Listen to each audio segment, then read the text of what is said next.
സഭാപ്രസംഗകൻ 1-ാം അധ്യായം. ജെറുസലേമിൽ രാജാവും ദാവീദിന്റെ പുത്രനുമായ സഭാപ്രസംഗകന്റെ വാക്കുകൾ.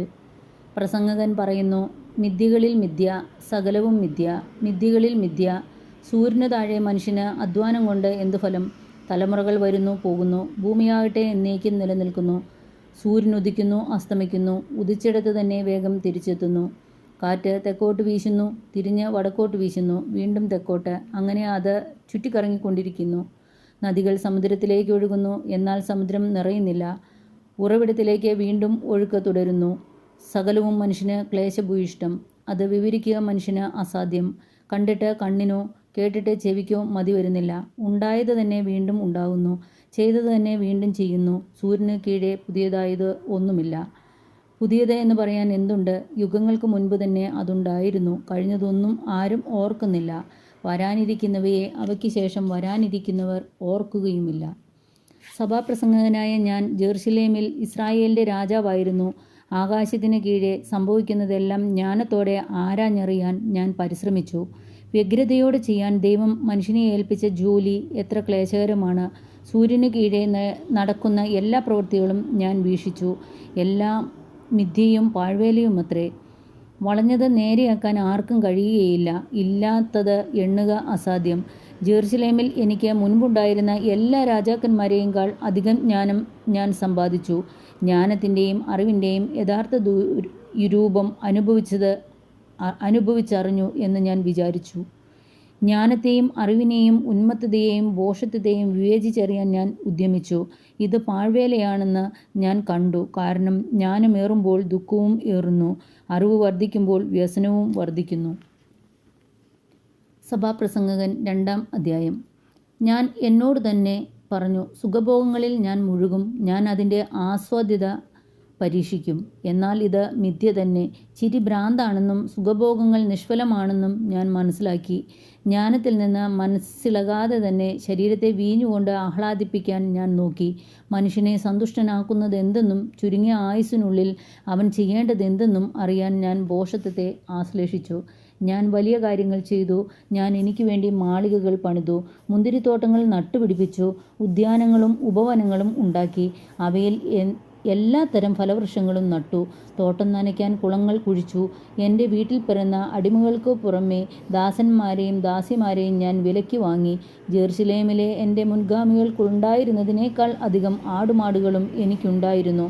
സ്വർണവും വെള്ളിയും രാജാക്കന്മാരുടെയും പ്രവിശ്യകളുടെയും ഭണ്ഡാരങ്ങളിലെ ധനം സ്വന്തമാക്കി. അനേകം ഗായകന്മാരും ഗായികമാരും എനിക്കുണ്ടായിരുന്നു. മനുഷ്യൻ ആഗ്രഹിക്കുന്ന എല്ലാ സുഖഭോഗങ്ങളും ഞാൻ സമ്പാദിച്ചു. ജെറുസലേമിലെ എൻ്റെ മുൻഗാമികളെക്കാൾ ഞാൻ ഉന്നതനും മഹാനുമായി തീർന്നു. അപ്പോഴും ഞാൻ ജ്ഞാനത്തിൽ നിന്ന് അകന്നുപോയില്ല. എൻ്റെ നയനങ്ങൾ അഭിലഷിച്ചതൊന്നും ഞാൻ അവയ്ക്ക് നിഷേധിച്ചില്ല. ഞാൻ അനുഭവിക്കാത്ത സുഖങ്ങളില്ല. എൻ്റെ പ്രയത്നങ്ങളിലെല്ലാം എൻ്റെ ഹൃദയം സന്തോഷിച്ചു. ഇതെൻ്റെ അധ്വാനത്തിന് ലഭിച്ച പ്രതിഫലം തന്നെയായിരുന്നു. പിന്നെ ഞാൻ ഉണ്ടാക്കിയവയെയും അതിനു വേണ്ടി ചെയ്ത അധ്വാനത്തെയും ഞാൻ നിരൂപണം ചെയ്തു. എല്ലാം മിഥ്യയും പാഴ്വേലയുമായിരുന്നു. സൂര്യന് കീഴെ ഒരു നേട്ടവുമില്ലെന്ന് എനിക്ക് ബോധ്യപ്പെട്ടു. അതിനാൽ ജ്ഞാനവും ഉന്മത്തതയും ഭോഷത്വവും ഞാൻ വിവേചിച്ചു കാണാൻ തുടങ്ങി. രാജാവിൻ്റെ പിൻഗാമിക്ക് എന്ത് ചെയ്യാൻ കഴിയും? അവൻ ചെയ്തത് തന്നെ വീണ്ടും ചെയ്യുക. പ്രകാശം അന്ധകാരത്തെപ്പോലെ, ജ്ഞാനം ഭോഷത്വത്തെപ്പോലെ അതിശയിക്കുന്നോ എന്ന് ഞാൻ മനസ്സിലാക്കി. ജ്ഞാനിക്ക് കാണാൻ കണ്ണുണ്ട്, ഭോഷൻ ഇരുട്ടിൽ നടക്കുന്നു. എന്നാൽ ഇരുവർക്കും ഗതി ഒന്നു തന്നെ എന്ന് ഞാൻ കണ്ടു. എന്നോട് തന്നെ ഞാൻ ചോദിച്ചു: ഭോഷൻ്റെയും എൻ്റെയും ഗതി ഒന്നു തന്നെയെങ്കിൽ ഞാൻ എന്തിന് ജ്ഞാനിയായിരിക്കണം? ഇതും മിഥ്യയെന്ന് ഞാൻ ആത്മഗതം ചെയ്തു. ഭോഷനെ പോലെ തന്നെ ജ്ഞാനിക്കും ശാശ്വത സ്മരണ ലഭിക്കുകയില്ല. ഭാവിയിൽ എല്ലാവരും വിസ്മൃതരാകും. ഭോഷനും ജ്ഞാനിയും ഒന്നുപോലെ മരിക്കുന്നു. സൂര്യന് കീഴെ സംഭവിക്കുന്ന സമസ്ത കാര്യവും വേദനാജനകമായതുകൊണ്ട് ഞാൻ ജീവിതം വെറുത്തു. എല്ലാം മിഥ്യയും നിരർത്ഥകമത്രേ. സൂര്യന് കീഴെ ചെയ്ത അധ്വാനങ്ങളെല്ലാം ഞാൻ വെറുത്തു. കാരണം അവയുടെ ഫലം എൻ്റെ പിൻഗാമിക്ക് വിട്ട് ഞാൻ പോകേണ്ടിയിരിക്കുന്നു. അവൻ ജ്ഞാനിയായിരിക്കുമോ ഭോഷനായിരിക്കുമോ എന്ന് ആർക്കറിയാം? എന്തായാലും സൂര്യന് കീഴെ ഞാൻ ബുദ്ധിപൂർവ്വം പ്രയത്നിച്ചതിൻ്റെ എല്ലാം ഫലം അവൻ്റെ അധീനതയിലാകും. ഇതും മിഥ്യ തന്നെ. അതുകൊണ്ട് ഞാൻ മനസ്സുകെട്ട് സൂര്യന് കീഴെയുള്ള എല്ലാ പ്രയത്നങ്ങളിൽ നിന്നും പിന്മാറി. ഒരുവൻ ജ്ഞാനവും അറിവും സാമർഥ്യവും ഉപയോഗിച്ച് അധ്വാനിച്ചുണ്ടാക്കിയവ അവയ്ക്ക് വേണ്ടി അശേഷം അധ്വാനിക്കാത്തവന് ആസ്വദിക്കാൻ വിട്ടുകൊടുക്കേണ്ടി വരുന്നു. ഇതും മിഥ്യയും വലിയ നിർഭാഗ്യവുമാണ്. സൂര്യന് കീഴുള്ള കഠിനാധ്വാനവും മനക്ലേശവും കൊണ്ട് മനുഷ്യന് എന്തു നേട്ടം? അവൻ്റെ ദിനങ്ങളെല്ലാം വേദന നിറഞ്ഞതാണ്. അധ്വാനമാകട്ടെ ദുഃഖസങ്കുലവും. രാത്രിയിൽ പോലും അവൻ്റെ മനസ്സിന് സ്വസ്ഥതയില്ല. ഇതും മിഥ്യ തന്നെ. തിന്നുകുടിച്ച് സ്വന്തം പ്രയത്നത്തിൽ ആനന്ദിക്കുന്നതിനേക്കാൾ നല്ലതായി മനുഷ്യന് വേറൊന്നുമില്ല. ഇതും ദൈവകരങ്ങളിൽ നിന്നാണെന്ന് ഞാൻ ഗ്രഹിച്ചു. ദൈവത്തിൽ നിന്നകന്ന് ഭക്ഷിക്കാനോ ആനന്ദിക്കാനോ ആർക്കാണ് കഴിയുക? തന്നെ പ്രസാദിപ്പിക്കുന്നവന് ദൈവം ജ്ഞാനവും അറിവും ആനന്ദവും പ്രദാനം ചെയ്യുന്നു. പാപിക്കാകട്ടെ അവിടുത്തെ പ്രസാദിപ്പിക്കുന്നതിന് വേണ്ടി ധനം ശേഖരിച്ചു കൂട്ടാനുള്ള ജോലി മാത്രം കൊടുക്കുന്നു. ഇതും മിഥ്യയും പാഴ്വേലയും തന്നെ. സഭാപ്രസംഗകൻ 3-ാം അധ്യായം. എല്ലാത്തിനും ഒരു സമയമുണ്ട്. ആകാശത്തിന് കീഴുള്ള സമസ്ത കാര്യത്തിനും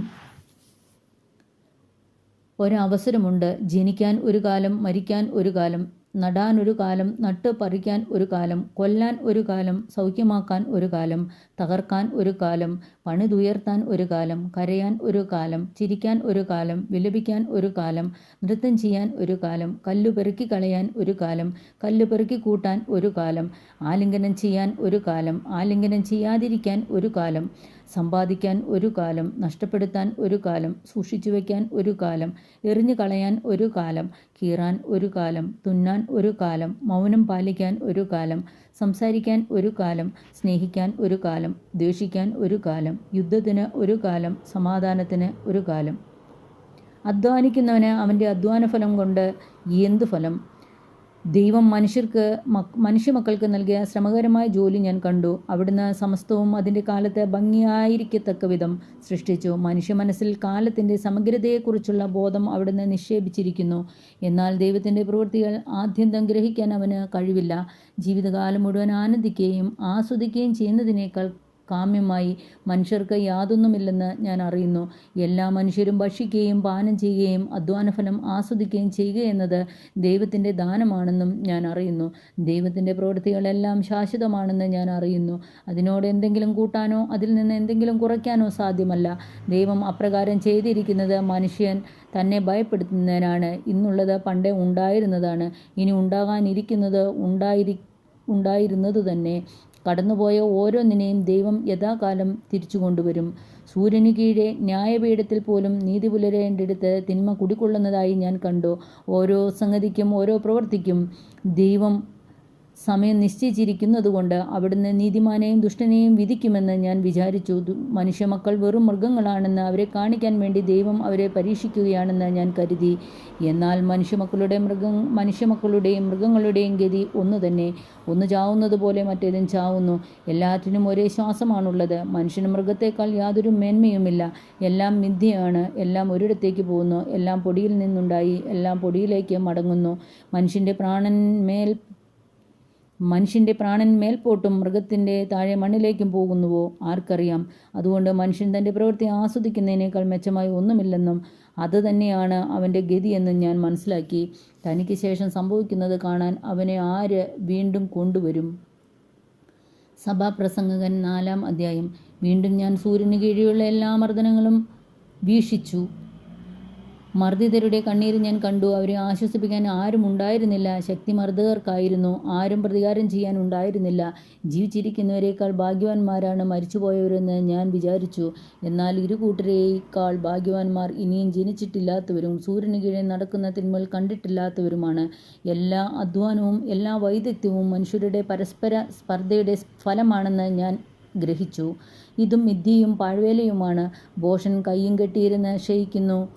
ഒരു പിടി സ്വസ്ഥതയാണ് ഇരു കൈകളും നിറയുള്ള അധ്വാനത്തെക്കാളും പാഴ്വേലയെക്കാളും ഉത്തമം. സൂര്യന് കീഴെ വീണ്ടും ഞാൻ മിഥ്യ കണ്ടു. പുത്രനോ സഹോദരനോ ആരുമില്ലാത്തവനും അധ്വാനത്തിന് അറുതിയില്ല. ധനം എത്രയായാലും അവന് മതി വരുന്നില്ല. ആർക്കു വേണ്ടിയാണ് അധ്വാനിക്കുകയും സന്തോഷങ്ങൾ ഉപേക്ഷിക്കുകയും ചെയ്യുന്നതെന്ന് അവൻ ചിന്തിക്കുന്നില്ല. ഇതും മിഥ്യയും പരിതാപകരവുമാണ്. രണ്ടുപേർ ഒരാളേക്കാൾ മെച്ചമാണ്. കാരണം അവർക്ക് ഒരുമിച്ച് കൂടുതൽ ഫലപ്രദമായി അധ്വാനിക്കാൻ കഴിയും. അവരിൽ ഒരുവൻ വീണാൽ അപരന് താങ്ങാൻ കഴിയും. ഒറ്റയ്ക്കായിരുന്നവൻ വീണാൽ താങ്ങാൻ ആരുമില്ല. അവൻ്റെ കാര്യം കഷ്ടമാണ്. രണ്ടുപേർ ഒരുമിച്ച് കിടന്നാൽ അവർക്ക് ചൂട് കിട്ടും. തനിച്ചായാൽ എങ്ങനെ ചൂട് കിട്ടും? ഒറ്റയ്ക്കായിരിക്കുന്നവനെ കീഴ്പ്പെടുത്താൻ സാധിച്ചേക്കാം. രണ്ടുപേരാണെങ്കിൽ ചെറുക്കാൻ കഴിയും. ചരട് വേഗം പൊട്ടുകയില്ല. നിർധനനെങ്കിലും ബുദ്ധിമാനായ യുവാവാണ് ഉപദേശം നിരസിക്കുന്ന വിഡ്ഢിയും വൃദ്ധനുമായ രാജാവിനേക്കാൾ ഭേദം. ഒരുവന് കാരാഗൃഹത്തിൽ നിന്ന് സിംഹാസനത്തിലെത്താൻ കഴിഞ്ഞേക്കാം. അവൻ താനിപ്പോൾ ഭരിക്കുന്ന രാജ്യത്ത് ദരിദ്രനായി ജനിച്ചതാവാം. അവൻ്റെ സ്ഥാനത്ത് വരേണ്ടിയിരുന്ന ആ യുവാവിനെയും സൂര്യന് കീഴിലുള്ള എല്ലാ ജീവികളെയും ഞാൻ കണ്ടു. അവൻ്റെ പ്രജകൾക്ക് എണ്ണമില്ല. അവൻ എല്ലാവർക്കും അധിപനായിരുന്നു. എങ്കിലും പിന്നീട് വരുന്നവർക്ക് അവനിൽ പ്രീതി തോന്നുകയില്ല. ഇതും മിഥ്യയും പാഴ്വേലയുമാണ്. സഭാപ്രസംഗകൻ 5-ാം അധ്യായം. ദേവാലയത്തിലേക്ക് പോകുമ്പോൾ സൂക്ഷ്മതയുള്ളവനായിരിക്കുക. ശ്രദ്ധിച്ചു കേൾക്കാൻ അടുത്ത് ചെല്ലുന്നതാണ് വിഡ്ഢിയുടെ ബലിയർപ്പണത്തിനേക്കാൾ ഉത്തമം. തങ്ങൾ തിന്മയാണ് പ്രവർത്തിക്കുന്നതെന്ന് ഭോഷന്മാർ അറിയുന്നില്ല. വിവേകശൂന്യമായി സംസാരിക്കരുത്. ദൈവസന്നിധിയിൽ പ്രതിജ്ഞയെടുക്കാൻ തിടുക്കം കൂട്ടരുത്. ദൈവം സ്വർഗത്തിലാണ്, നീ ഭൂമിയിലും. അതുകൊണ്ട് നിന്റെ വാക്കുകൾ ചുരുങ്ങിയിരിക്കട്ടെ. ആകുലതയേറുമ്പോൾ ദുസ്വപ്നങ്ങൾ കൂടും. വാക്കുകളേറുമ്പോൾ അത് മൂഢജൽപ്പനമാകും. ദൈവത്തിന് നേർച്ച നേർന്നാൽ നിറവേറ്റാൻ താമസിക്കരുത്. മൂഢരിൽ അവിടത്തേക്ക് പ്രീതിയില്ല. നേരുന്നത് നിറവേറ്റുക. നേർന്നിട്ട് നിറവേറ്റാത്തതിനേക്കാൾ ഭേദം നേരാതിരിക്കുന്നതാണ്. നിന്റെ അധരങ്ങൾ നിന്നെ പാപത്തിലേക്ക് നയിക്കാതിരിക്കട്ടെ. തെറ്റുപറ്റിയതാണെന്ന് ദൂതനോട് പറയാൻ ഇടവരുത്തരുത്. വാക്കുകളാൽ ദൈവത്തെ പ്രകോപിപ്പിക്കുകയും ഇങ്ങനെ നിന്റെ അധ്വാനഫലം നശിക്കാൻ ഇടയാക്കുകയും ചെയ്യുന്നത് എന്തിന്? സ്വപ്നങ്ങളേറുമ്പോൾ പൊള്ളവാക്കുകളും വർദ്ധിക്കുന്നു. അതുകൊണ്ട് ദൈവത്തെ ഭയപ്പെടുക. ഒരു ദേശത്ത് ദരിദ്രൻ മർദ്ദിക്കപ്പെടുകയും നീതിയും ന്യായവും നിഷ്കുരണം നിഷേധിക്കപ്പെടുകയും ചെയ്യുമ്പോൾ നീ വിസ്മയിക്കരുത്. മേലധികാരിയായ അവന് മുകളിലുള്ളവനും അവനും മുകളിലുള്ളവനും നിരീക്ഷിക്കുന്നുണ്ട്. ഭൂമിയുടെ വിളവ് എല്ലാവർക്കുമുള്ളതാണ്. രാജാവിനും വിളവിൽ ആശ്രയിക്കാതെ വയ്യ. ദ്രവ്യം കൊണ്ട് തൃപ്തി വരികയില്ല. ധനം മോഹിക്കുന്നവൻ ധനം കൊണ്ട് തൃപ്തി അടയുകയില്ല. ഇതും മിഥ്യ തന്നെ. വിഭവങ്ങളേറുമ്പോൾ അത് തിന്നൊടുക്കുന്നവരുടെ എണ്ണം പെരുകുന്നു. നോക്കി നിൽക്കാനല്ലാതെ ഉടമസ്ഥന് അതുകൊണ്ട് എന്ത് പ്രയോജനം? ഭക്ഷിക്കുന്നത് അല്പമോ അധികമോ ആകട്ടെ, അധ്വാനിക്കുന്നവന് സുഖനിദ്ര ലഭിക്കുന്നു. എന്നാൽ അമിത സമ്പാദ്യം ധനികൻ്റെ ഉറക്കം കെടുത്തുന്നു. സൂര്യനു കീഴെ ഞാൻ വലിയൊരു തിന്മ കണ്ടു. ധനികൻ തൻ്റെ തന്നെ നാശത്തിന് മുതൽ സൂക്ഷിക്കുന്നു. ഒരു സാഹസയത്നത്തിൽ അത് നഷ്ടപ്പെടുന്നു. തൻ്റെ പുത്രന് കൊടുക്കാൻ അവൻ്റെ കൈവശം ഒന്നുമില്ലാതായി. അമ്മയുടെ ഉദരത്തിൽ നിന്ന് പുറത്തു വന്നതുപോലെ നഗ്നായി തന്നെ അവൻ പോകും. അവൻ്റെ പ്രയത്നഫലത്തിലൊന്നും അവൻ കൊണ്ടുപോവുകയില്ല. അതും വലിയ തിന്മയാണ്. അവൻ വന്നതുപോലെ തന്നെ പോകും. വ്യർത്ഥ പ്രയത്നം കൊണ്ടും അന്ധകാരത്തിലും വിലാപത്തിലും ആകുലതയിലും രോഗത്തിലും അസംതൃപ്തിയിലും തള്ളി നീക്കിയ ജീവിതം കൊണ്ടും അവനെന്ത് പ്രയോജനം? ദൈവദത്തമായ ഈ ഹ്രസ്വജീവിതം മനുഷ്യൻ തിന്നും കുടിച്ച് അധ്വാനഫലം ആസ്വദിച്ചും കഴിക്കുന്നതാണ് ഉത്തമവും യോഗ്യവുമായി ഞാൻ കണ്ടിട്ടുള്ളത്. ഇതാണ് അവൻ്റെ ഗതി. സമ്പത്തും സമൃദ്ധിയും അത് അനുഭവിക്കാനുള്ള കഴിവും നൽകി ദൈവം അനുഗ്രഹിച്ചിട്ടുള്ള ഓരോ വ്യക്തിയും തൻ്റെ ഈ അവസ്ഥയെ മാനിക്കുകയും അധ്വാനഫലം ആസ്വദിക്കുകയും ചെയ്യേണ്ടതാണ്. ഇത് ദൈവത്തിൻ്റെ ദാനമാണ്. ജീവിതത്തിൻ്റെ ദിനങ്ങൾ കൊഴിഞ്ഞു പോകുന്നതിനെക്കുറിച്ച് അവൻ പര്യാകുലനല്ല. കാരണം ദൈവം അവൻ്റെ ദിനങ്ങൾ സന്തോഷഭരിതമാക്കിയിരിക്കുന്നു. സഭാപ്രസംഗകൻ 6-ാം അധ്യായം. സൂര്യന് കീഴെ മനുഷ്യർക്ക് ദുർവഹമായൊരു തിന്മ ഞാൻ കണ്ടിരിക്കുന്നു. ഒരുവൻ ആഗ്രഹിക്കുന്നതിൽ ഒന്നിനും കുറവ് വരാത്തവിധം ദൈവം അവന് സമ്പത്തും ഐശ്വര്യവും കീർത്തിയും നൽകുന്നു. എങ്കിലും അവിടുന്ന് അവന് അത് അനുഭവിക്കാനുള്ള കഴിവ് നൽകുന്നില്ല. അന്യൻ അവ അനുഭവിക്കുന്നു. ഇത് മിഥ്യയും തീവ്രവേദനയുമാണ്. ഒരുവൻ 100 മക്കളോടുകൂടെ ദീർഘായുഷ്മാനായിരുന്നാലും അവന് ജീവിതസുഖങ്ങൾ ആസ്വദിക്കാനോ ഒടുക്കം സംസ്കാരം പോലും ലഭിക്കാനോ ഇടവരുന്നില്ലെങ്കിൽ അതിനേക്കാൾ ഭേദം ചാപിള്ളയായി പിറക്കുന്നതായിരുന്നുവെന്ന് ഞാൻ പറയും. കാരണം അത് മിഥ്യയിൽ ജനിച്ച് അന്ധകാരത്തിലേക്ക് പോകുന്നു. അതിൻ്റെ നാമം അവിടെ തിരോഭവിക്കുന്നു. അത് വെളിച്ചം കാണുകയോ എന്തെങ്കിലും അറിയുകയോ ചെയ്തിട്ടില്ല. എങ്കിലും അത് മുൻ പറയപ്പെട്ടവനെ പോലെയല്ല. അതിന് സ്വസ്ഥതയുണ്ട്. അവൻ 2000 വർഷം ജീവിച്ചാലും ഒരു ഭാഗ്യവും അനുഭവിക്കുന്നില്ലെങ്കിൽ ഇരുവരും ഒരിടത്തല്ലേ ചെന്നടിയുന്നത്. ഉദരപൂരണത്തിന് ആണ് മനുഷ്യൻ്റെ അധ്വാനം മുഴുവൻ. എങ്കിലും അവന് വിശപ്പടങ്ങുന്നില്ല. ജ്ഞാനിക്ക് മൂഢനേക്കാൾ എന്ത് മേന്മയാണുള്ളത്? മറ്റുള്ളവരുടെ മുൻപിൽ ചമഞ്ഞു നടക്കാൻ അറിഞ്ഞതുകൊണ്ട് ദരിദ്രന് എന്ത് നേട്ടം? കൺമുമ്പിൽ ഉള്ളതുകൊണ്ട് തൃപ്തിപ്പെടുന്നതാണ് സങ്കല്പങ്ങളിൽ അലയുന്നതിനേക്കാൾ നല്ലത്. ഇതും മിഥ്യയും പാഴ്വേലയുമാണ്. ഉണ്ടായിട്ടുള്ളതിനെല്ലാം പേരിട്ട് കഴിഞ്ഞു. മനുഷ്യൻ ആരാണെന്നും തന്നേക്കാൾ ശക്തനോട് മല്ലിടാൻ അവന് കഴിവില്ലെന്നും വ്യക്തമായി കഴിഞ്ഞു. വാക്കുകളുടെ പെരുപ്പം മിഥ്യയുടെ പെരുപ്പം തന്നെയാണ്. മനുഷ്യന് ഇതിനെന്ത് മേന്മ? നിഴൽ പോലെ കടന്നു പോകുന്ന ഈ വ്യർത്ഥമായ ഹ്രസ്വ ജീവിതത്തിൽ മനുഷ്യന് നന്മയായിട്ടുള്ളത് എന്താണെന്ന് ആരറിയുന്നു? സൂര്യന് കീഴെ തനിക്ക് ശേഷം എന്ത് സംഭവിക്കുമെന്ന് അവനോട് പറയാൻ ആർക്ക് കഴിയും? പിതാവിനും പുത്രനും പരിശുദ്ധാത്മാവിനും സ്തുതി.